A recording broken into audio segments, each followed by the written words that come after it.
Hey guys, so I wanted to talk about the 8 steps to building $1 million tax rep practice. Okay. So, first off, you have to identify what you want. Now, what I mean when you want, people are like, oh, I want money. No, no, no. What do you want your practice to look like? What do you want your day to look like? Your week, your month, your year. Okay. I'd like to have $1 million practice. I want to do this particular type of service. All right.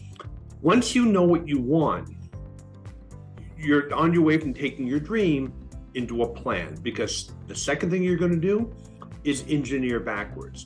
Now that I know what I want, right, now that you know what you want, how are we going to get there? How many clients do I need to get? What type of clients do I want to get? How do I want to charge for this? Again, to say you want $1 million practice is pie in the sky. Once you break that down, now you have a plan. And now the only thing we got to do is execute on that plan, right? But there are a few other things. First of all, what services do you want to offer? Do you like doing audits and appeals, or do you hate that, but really like forensic accounting, offers and compromise, criminal tax investigations? Who knows, right? Figure out what services you want to offer, because that's going to be a big deal when we start looking to find clients and market. You don't want to market for services that you don't want to do. Right? If you told me, look, Eric, I really don't like innocent spouse cases. They're complicated. There's some drama. I don't like that. All right. Well, here's my suggestion. Don't market for innocent spouse cases, right? Market for what it is that you want to get. So first of all, right? Identify what we want. We're going to engineer backwards, figure out what we need to do to get there, and then figure out what services we want to offer. The next thing is, how can we achieve this with technology? What can we leverage? All right. And I'll give you an example. When we began to institute Anchor, started working with Anchor, and we've automated our engagement letter, our link for them to upload documents, our checklists all go out with that, along with a link to pay us. When we automated that, we took 30 minutes off our normal routine of onboarding a new client. Given that we're onboarding between 15 and 20 clients a week, that's 7 to 10 hours of saved staff time. All right. The other thing it does is we avoid multiple inputs, right? We don't have to keep inputting the same information over and over and over again, right? And the other thing, the client uploads it and we get it. It's a very clear track of what they gave us and what they didn't. So now that we're doing all of that, right, we're automating what we can. We have our game plan. We're going to build this $1 million practice. We know what we have to do. What do you do with your existing practice, right? A lot of people ask me that, tax rep members, Eric, what do I do with my 1040 practice? Well, here's the thing. What do you want to do with it? Now, you may have a love-hate relationship with it, right? On the one hand, you make money. On the flip side, it makes you crazy. Horrible time of year. You're killing yourself. Let me make a suggestion to you. If you go through your compliance practice, I bet there are clients that you actually enjoy working with.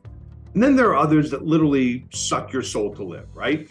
I mean, they really are the most difficult clients. They take up most of your time. They don't pay on time. They're maybe not paying a great fee.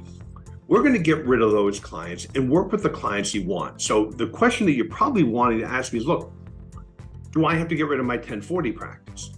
Should I get rid of my 1040? Should I get rid of my bookkeeping? Question is this, I'm going to throw it back on you. Do you want to? I think if you think about it, are there certain clients you want to get rid of? So the next step really is to take your existing practice. Now, if you don't have one, you can skip this, but if you have an existing practice, what would you like that to look like? You don't have to get rid of it, but it's got to work for you, not the other way around. Now, we have to start finding clients. This is a lot easier than you think, right? First of all, your existing clients are one of your best referral sources, but clients, especially in IRS representation, they're everywhere. There are 25 to 35 million of them that either have back balances, unfiled returns, or both. So the big thing is to get the message out there, right? And your marketing should be geared toward getting the message out there to your network in your local area that you handle these cases, all right? And trust me, if you go diving into tax reps marketing or you buy the book, we're not talking about spending money. I mean, can you spend money? Absolutely. Do you need to? No, you really don't. The other thing we need to do is get you trained. Now, if you're a former revenue officer, great, you're right. You come from the IRS, you're all trained, you're good to go. But if you're somebody who's learning this area, you got to roll up your sleeves and really make yourself an expert at this, all right? It's not that complicated, but you want to have a really good understanding, and you want to make sure you have training, resources available, and often people whose brain you can pick to do this, all right? Now, I myself am very in favor of joining TaxRep, right? And having us help you build that practice and be there for you and work your cases with you, all right? But one way or another, you want to make sure you're up on your training and you know what you're doing. And then finally, this list of stuff we gave you, know what your goals are, break down the steps to do it, know which clients and services you want to offer, go get those clients, right? And leverage technology to get it all done more efficiently and quickly. All you do now is repeat. Step number 8 is you just keep doing it. Marketing is part of your business. It's something we do, not kind of when you think about it, not, when things get slow. Marketing is something, it's part of the business. It's something you do all the time. And if you really want to build your business, it has to be consistent. Very similar to getting in shape. You're not going to get in shape going one day to the gym for 8 hours. In fact, if you do that, you'll probably just end up in the hospital. But if you went to the gym 3-4 days a week, 30 minutes at a time, week after week after week, you will get into great shape. So the goal is here. Set your goals, break down the steps, execute it, have the discipline to do it, and just keep repeating, all right? You can go ahead, you'll download our checklist where I kind of expand on this in more detail, and I hope you find it enlightening and that this coming year, you're gonna build that $1 million practice, or at least get started on that $1 million practice that you always wanted.